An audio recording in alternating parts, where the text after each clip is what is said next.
What is a basic survival tactic/rule/lesson that everyone should know? Safest way back to shore is swimming on your back. Use your legs to frog kick and swoop your arms at the same time. After the surge, point your toes and leave your arms by your sides for a second or two until you feel the current subside. Then do it again. Try to relax in between kicks. If you flutter kick, you will tire out very fast. Breathe in and out deeply, but naturally. Arch your back and you should float.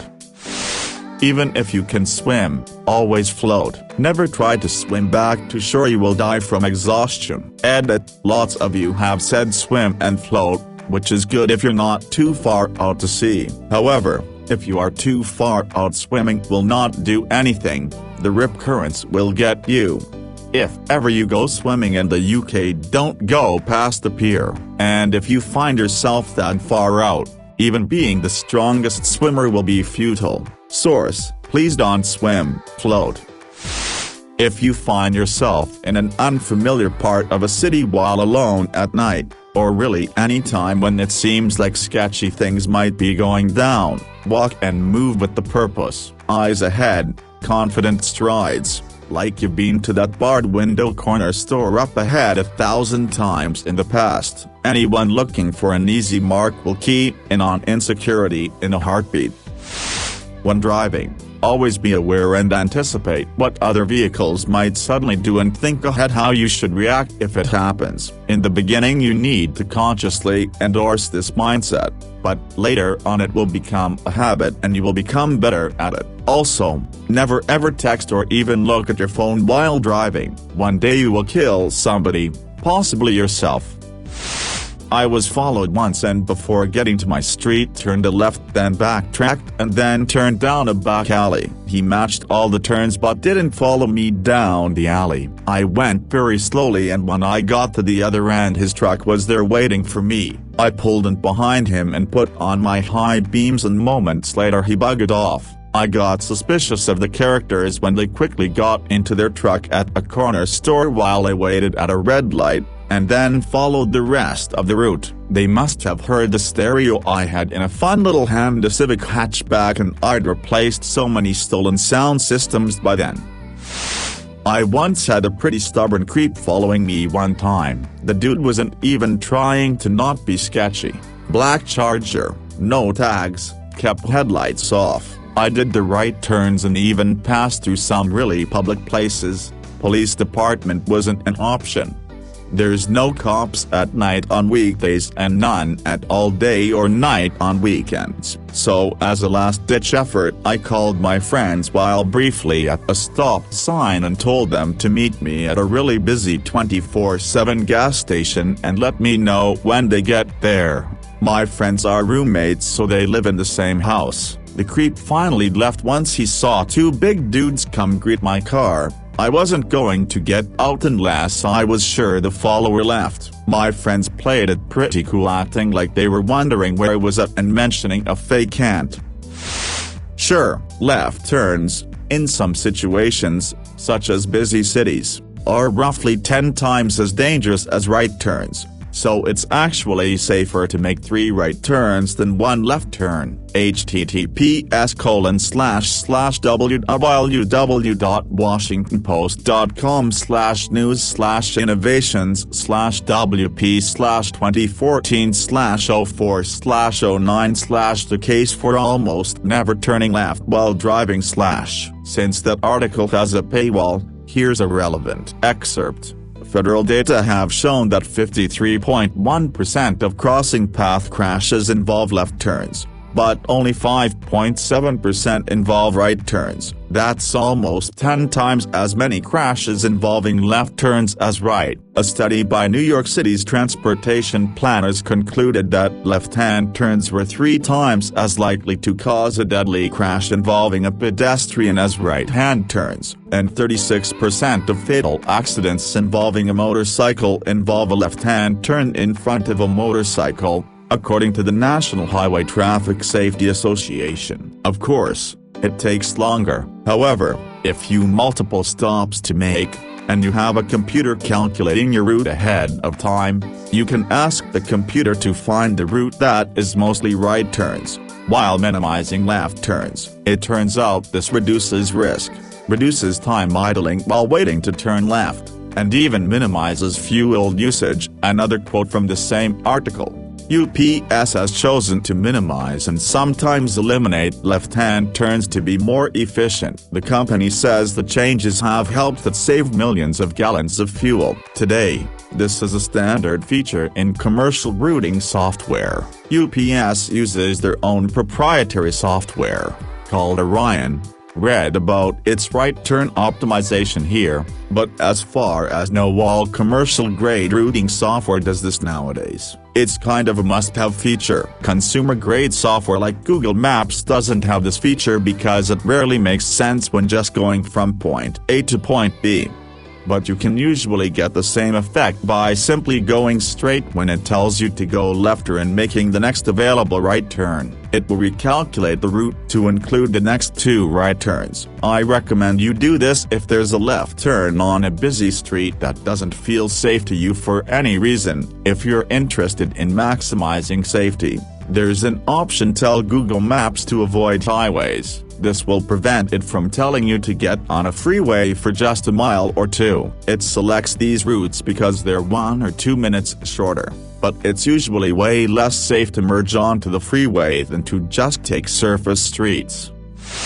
In most of the world we drive on the right side of the road, so if you take a right turn, the very worst that can happen is a side swipe from traffic on your left going straight or head on traffic turning left. You will never get hit by traffic from your right when you are turning right. If you go straight, you could get hit from any direction. The cars on your left could hit you if they go straight or turn left. The cars head-on could hit you if they turn left or even just swerve. And the cars on your right will always hit you if they don't stop. If you turn left, you cross paths with all head-on traffic no matter what way they're turning. Traffic on your right will cross paths if they go straight or turn left. And traffic on your left will cross paths if they go straight or turn left. It's all about how many paths you cross and then assume there's always a chance someone doesn't stop. Unless the guy following you is just going home and you just happen to turn down the right streets. I was going home just the other night and I really think this happened. Guy in front of me had out-of-state license plates and it just so happened every time he made a turn, it was where I was going. We went into a subdivision, then he turned into a place with a cul-de-sac so he could turn around. I literally had to sit there while he turned around so I could park at my house. One time, I was followed by someone because I cut them off after they blew a stop sign, merging into the lane I'm in. They felt in the right to run the stop sign and cut ahead of everyone, so the fact that I sped up and got ahead of them was infuriating, I guess. The guy rolled down his windows and was shouting every word possible on how I'm scared and afraid, and wait until you get out of that car to see what happens. I'm gonna beat your ass. I promptly turned around, proceeded to drive 10 minutes down a straight road to my local police station after telling him have fun following me there. I get to the police station. He's still behind me. I take a left at the light to turn into the station and then I look in my mirror and the car was gone. Who's the person that's afraid now? You really have to watch out for destructive people. They'll take anyone down with them on the fall. Along with the 3 right turns advice, I've been told that if you think you're being followed, put your turn signal on and see if the person behind you also does this. If they do, skip the next turn and just go straight. If they turn, you're probably in the clear. If they don't, you're most likely being followed. Call the police immediately and do not under any circumstances drive home. Experts in kidnapping say never be coerced onto a vehicle. Literally do anything to avoid it, or you don't get a choice about going to that second location. They even said don't get in if someone is pointing a gun at you. Just run. Most kidnappers don't want to hang around and chase you down or shoot at you. That wasn't their goal. Even if they did shoot while you're running, They are nervous and it's harder than you think to hit someone on the move. Any move to fight/escape/run/evade has risk, but the worst risk of all, statistically, is complying and letting yourself be forced into a vehicle. Never let someone take you to a second location. The chances that they would actually shoot you in the parking lot of the Piggly Wiggly, where witnesses are present, are small, but better to be shot there than in some godforsaken field 30 miles out of town. You will be found quickly and there will be cameras and witnesses to gather evidence. If someone wants to remove you from a public location, it's because they want to do something to you that will cause you harm and send them to prison. If you are in the wilderness and need to sleep, do not sleep on the bare ground. You'll quickly become hypothermic. There's a reason bedrolls, sleeping bags, and hammocks were invented. If you have no camping bed, you can pile up leaves and brush, like a proper mattress stick pile, and lay in it to create an air pocket buffer between you and the ground. This is arguably more important than being able to build overhead shelter or even being able to start a fire. Also, read a map before you go. GPS is great, but it makes people not care where they are and they have no real big picture of where they are going. Read a map, bring a compass and a whistle too. With that big picture in your head, you'll know generally if you get lost, which direction you should head to get back to safety. A whistle carries further than you're trying to scream and requires less effort. Both fit in your pocket easily. And yes, bring water and toss a few snack bars in your pack. I always carried Snickers bars before I had kids who are allergic to peanuts. Bring a jacket too, even if it's hot.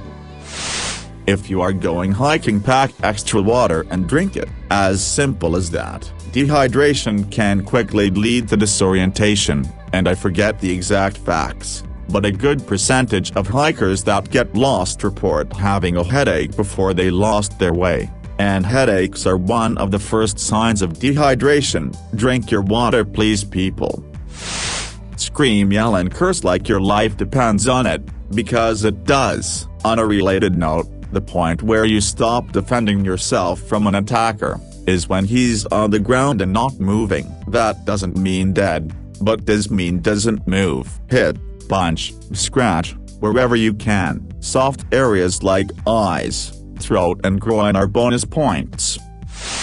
I have a little box in the car with tea candles, lighter, bottle of water, roll of toilet paper, tape, plastic bags, important phone numbers written down, you name it, just a little survival kit. I don't really live in a cold area, but better be prepared. When fall hits, I also put a fleece blanket in the car. The kids love it for the first few minutes when the car is still cold, but in case of an emergency or a serious traffic jam, it can help keep you warm too. Here in the upper Midwest, I would recommend a pair of snow pants, hats, gloves, and a small shovel in winter. You never know, especially when the roads are icy and snow-covered. I'd rather lose trunk space to that than risk frostbite or even freezing to death because you got stuck or had car trouble. I had the TSA take my ferrocerium rods last time I flew. I said that they were striker rods that couldn't work without knife, which I obviously couldn't have on the plane. And the TSA guy said, so you make my argument for me. These are a knife, referring to the ferro rods. I wouldn't trust the TSA to follow either their own rules or common sense in any situation. Have some sort of fire. Fire is the #1 survival rule. You can cook food, boil water, keep you warm, keep away predators. Fire. It's the biggest morale booster in a survival situation. I was on a 3-day backpacking trip and I had 2 lighters fail on me in a snowstorm. From now on, I always buy a brand new lighter and keep some matches with me. I don't mess around when it comes to fire. On that note, there's an old technique of cutting off the barrel diagonally for a good 6 inches, not removing any length, just opening up the barrel. It makes the barrel into almost a sort of bayonet, but that's not the intent. The intent is if the guy reaches out and grabs the barrel, he's likely to grab over that slant cut, putting his hand right smack in the path of the shot. When he grabs the gun, you just pull the trigger and relieve him of his hand. You joke, but I kind of do this in social outings. I don't drink, and when people start getting rowdy and want to move on to the next place, that's my exit, especially if it would rely on not having my own transportation to get there, back. From the stories I hear, I've dodged a lot of riffraff in this approach. My dad repeatedly told me this growing up and still does. If they're threatening you with a weapon, call their bluff and fight like hell to keep from getting in the vehicle. Whatever is going to happen to you right then and there is not near as bad as what is going to happen should you make it into the vehicle and be taken to another location. That is a decent tactic, but only if you utilize it right away and if it's only one person, isn't that much bigger or stronger than you. The reason why the timing is so important is if they're a bigger person and they grab a hold of you, spend some time trying to lift or drag you, you're already giving them plenty of resistance. Suddenly going limp like that while they're enacting that much force will more times than not backfire, and they'll just pick you up or start moving you a lot easier. Now you find yourself with almost no leverage and are hoping for a fantastic kick or punch to a sensitive part of their body. I have spent a lot of time with experts in the DNCIA who, back when they were younger, lead cases in South and Central America focused on gang activity. Lots of experience with kidnappings and other horrible situations in which tactics like the one being discussed here are practiced so no time is wasted.